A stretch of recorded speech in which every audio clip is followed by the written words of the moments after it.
Welcome everybody. Welcome to Live Artist 360. I am your host Akkira. Today we have a very, very special guest. Her name is Kettie Munroe from Boston. She's an amazing singer. We're going to be interviewing her in just a second. But first I want to shout out all of our amazing platforms you're watching us on right now.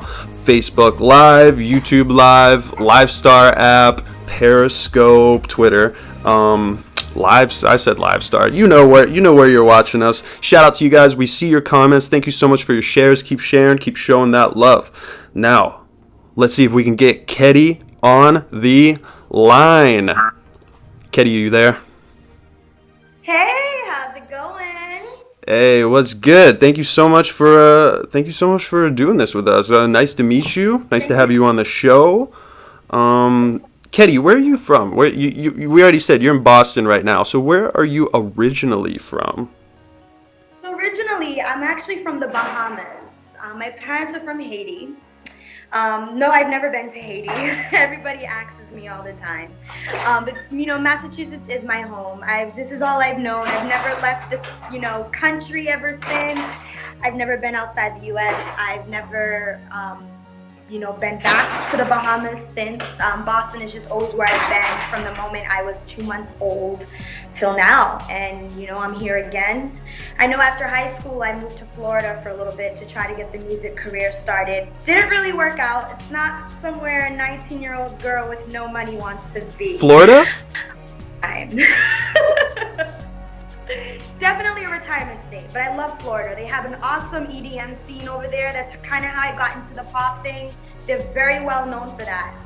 And that's actually where I wrote my first record, Let Go, which is actually a pop joint. But I didn't get to record that until I came back to Boston. Oh, so. Dope. Yeah, because you were telling us before the show, we were talking a little bit, you were saying that you came to Boston to do music. So you came there to do your music. For those of you watching that might not know Kettie, you are how would you categorize yourself? Singer, songwriter? Singer-songwriter, alternative pop music. I do cheer vocals as well. That's something I kind of branched into. I wouldn't say it's my primary go-to, but it definitely does help me pay the bills. And it's really fun exercise way to continue to, keep writing and keep singing. So that's what's good. Yeah, practice makes perfect. I hear on that. So what got you into music originally? Because I know you're super passionate about it. You've been doing it for a minute. So what got you into this in the first place? Growing up, as for my parents being from the islands, they weren't really into the pop culture thing in general. It was actually my father, my real dad. He was a pop fanatic. Anything from movies to music. I've seen almost every Jet Li and Bruce Lee film growing up. He was really into the Michael Jackson, the Beatles. I mean, I've known who Marilyn Munroe was by the time I was 5 years old. So I do say that a lot of it came from him because, he was on an island where he didn't really have much exposure to a lot of the different cultures of music around the world.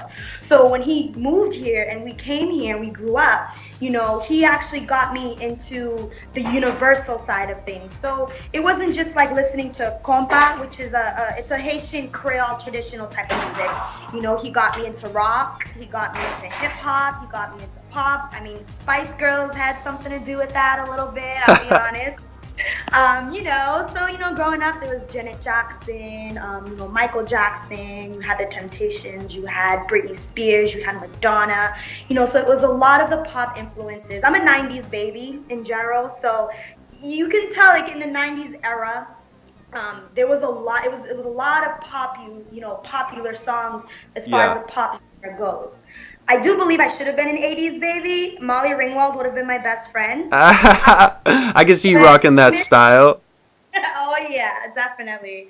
But I missed that cue. So I'm here now, and, I just got to embrace what God gave me. So that is amazing. So your parents, I can understand that. Like, your parents are so influential with music, like, especially with artists and musicians. Like, whatever your parents are playing is what you kind of soak up as a child, I guess. My kind of helped them learn how to speak English. They would listen to these songs, and because I was the only person in the house other than my sister, who was going to school and reading. I learned how to read here. So when they would listen to something, they would kind of ask me to translate it. So it's kind of funny because I would also learn how to write and learn how to make up melodies that way, because they would hum it and I would be able to tell them what song it was and what the song lyrics actually meant. So it was a pretty cool thing to do. Wow, that's so cool. I mean, I feel like you have to be kind of super smart to be able to do that. That's amazing. That's so cool because it brings me to my next question. I was going to ask if like any of your family members are musical. I know that they have the musical influence, but were they musical? Were they singers, guitar players, anything like that? As far as the only person, it was my aunt. Her name was Fanny. She was the only singer in the family other than me. Unfortunately, a couple years ago, she passed away of breast cancer in February. So I hold her very closely, dearly to my heart, because we both shared the same passion. My mom says she was a singer, but I don't know. Right. And my father, he was in a band a while ago. Nothing too crazy, just kind of a band I used to play locally around bars and stuff. And he would play bass. That was his thing. I just wish I can remember their name because I'm not sure. I mean, with today's technology, I know they're not out, but I know he still has some vinyl records. So we got to put that stuff up on SoundCloud or something for him. Right. Yo, I wanted to ask you about something because I noticed when I was doing a little bit of research on you, like you've been featured on a few like up and coming charts. Like you've been featured on a few dope things. What's that all about? Well, so actually, I ended up getting my song. Oh, I think we lost you. There you are. Got it. So my song Omen, it's actually the first track off my Venus Flytrap EP, was featured on the Under 21 Top Mixtapes, which is hosted by DJ Envy of The Breakfast Club. Yes. Which I thought was pretty dope. I watch their interviews all the time. I'm a huge fan. Me too. So for them to be able to, feature my song on there, it was a huge honor. And it's on Spinrilla. I know they have it streaming on another bunch of other places. And I believe it's Volume 50, Part 25. That's where you'll find my track listed.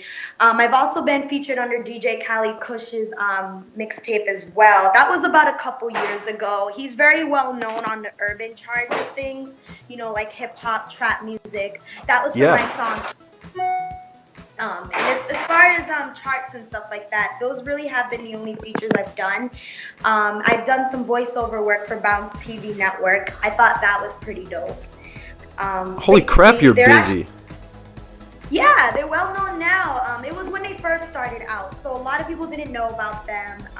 They just had, got on television. They were just starting to get views, so it was a huge honor to be able to do that voiceover, to help promote myself as well as their network.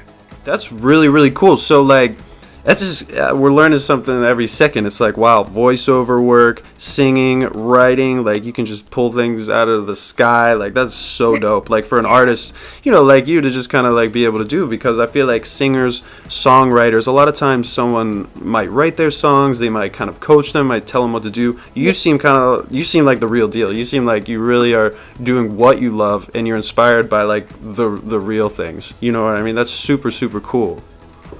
Yeah, definitely. I mean, growing up, we all had that dream. Like, I want to be famous and do this and do that. And, as you get older, you kind of, not settle, but you're kind of okay with, being able to kind of sit behind the scenes. Like, I wouldn't mind being a ghostwriter for a lot of my favorite artists like Katy Perry or Rihanna or, Ariana Grande. That would be so dope. It doesn't necessarily mean I have to be in the spotlight. I think a lot of artists, they fail to remember that you are an artist, which means you're a creator. You don't have to be in the spotlight in order to show value. Some of the most successful people in the industry, no one even knows their faces.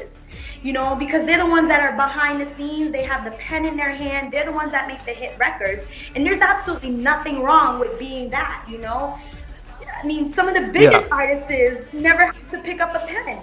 So true. I was watching this show. I forget what it's called. It's like Hip Hop something on VH1. It's like a reality show. Hip Hop Wives or something.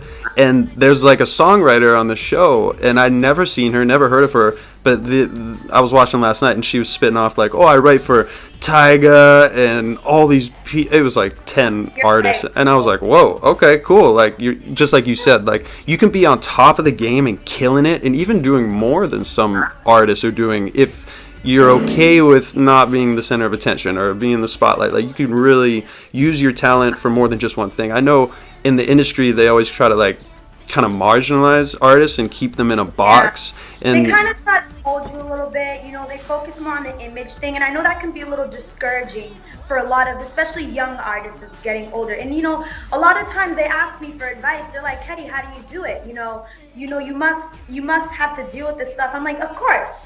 From everything from the way I dress to the way I look, it's always something because I don't fit their mold, and that's okay.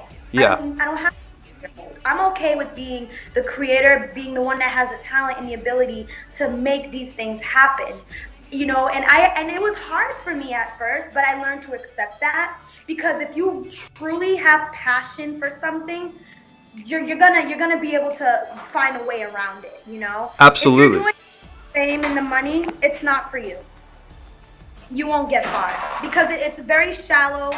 You know, it's a very unique industry. You know, there's a lot that really goes on behind it. You know, so I understand why a lot of people get discouraged by that. You know, they're like, well, you know, I feel like the prettiest girls are the ones, you know, getting all the attention. It's like, yeah, but you gotta remember, else they don't write their songs, honey. So there's not much you can get with a cute face. Oh man, it's so true. I want to take a quick second to remind our viewers we are talking with Kettie Munroe, amazing singer, songwriter, multi-talented, just vocalist and artist all around, from Boston.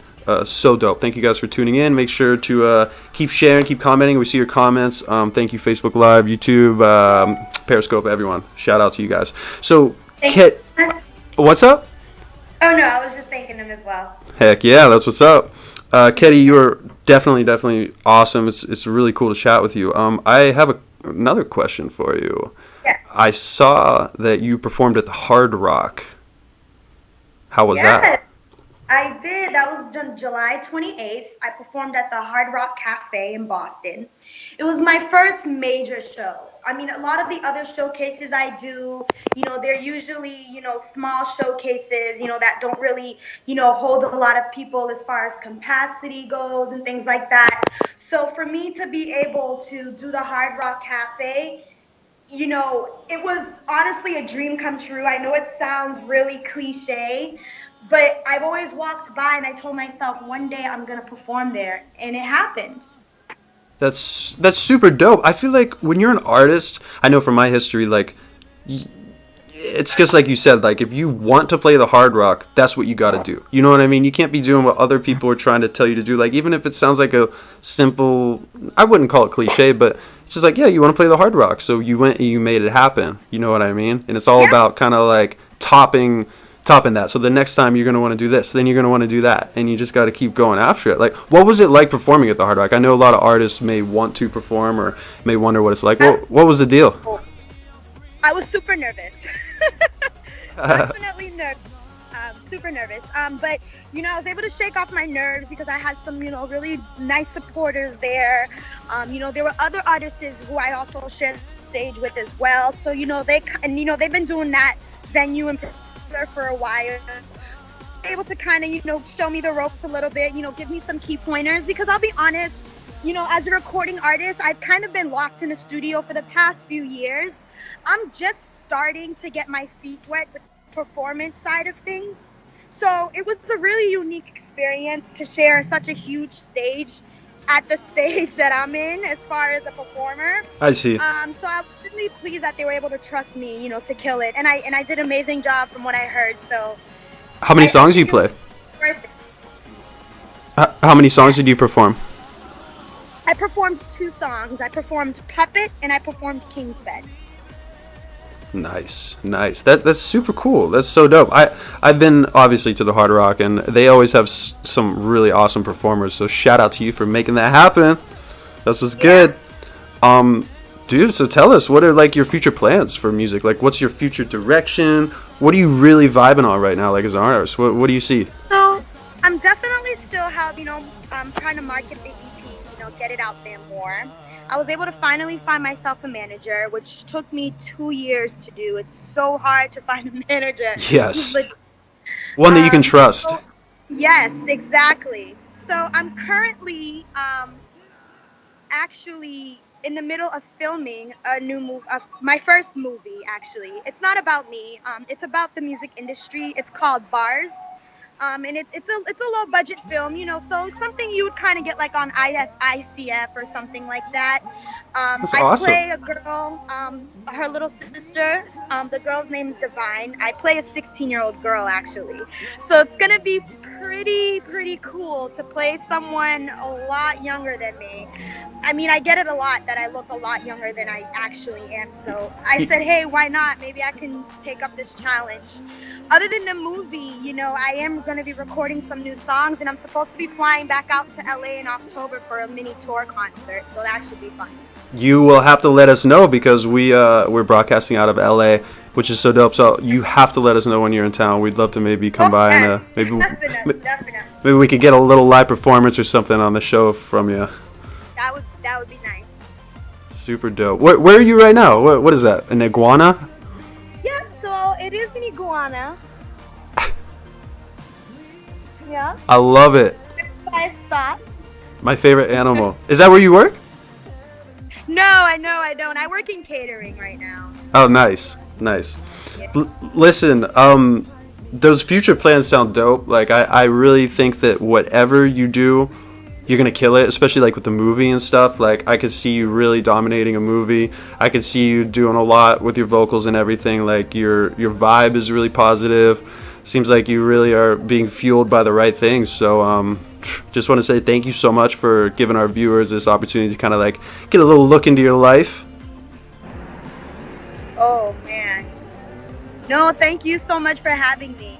I literally was telling myself, like, I'm probably gonna look a hot mess and just try to kill this as best as possible, but I just had to make it happen just because I was super excited. I did tons of research on you guys myself, and I was like, they're as good as they are and they're just launching. I gotta be a part of history and get right on the ball while I can. That's what I like to hear. Well, you and me both. We're at the beginning of our journey, so it's gonna be amazing. Even though we've been on this journey forever, I'm sure, right? Dude, so what I want to do before we let you go, I know you got to go. The iguana's waiting. I want to spin your video real quick before we go. I want to show them the little video clip you hooked us up with. Yeah, sure. Yeah? All right, cool. Stand by. I want to show this to them. This is Kettie, and this clip was a clip from an upcoming video. Yes. It's called Puppet. Puppet. Here we go. Check out Puppet. This is Kettie Munroe.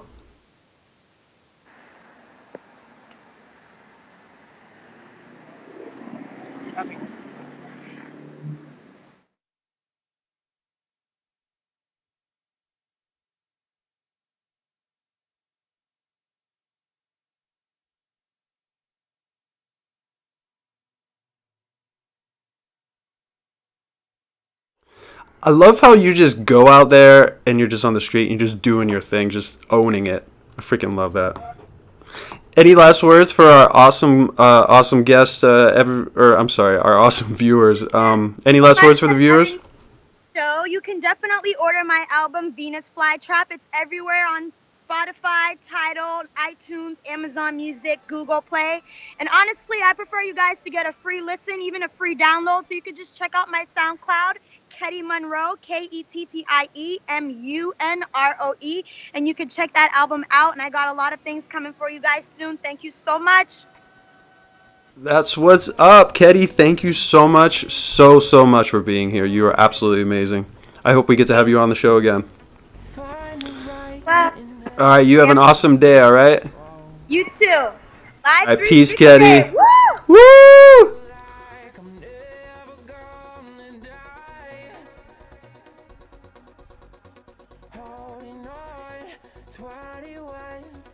All right, guys, that was Kettie Munroe. I feel blessed to be able to chat with her today. Make sure to share this stream. For those of you watching the replay, thank you for watching the replay. Keep share. Thank you, YouTube, Periscope, Facebook, YouNow, LiveMe, LiveStar, Boom, it's your boy Akkira. This is Live Artist 360. I'm going to close with a quick tune of mine. This is called Across the World. We'll see you at the next show. What else can I say? Peace.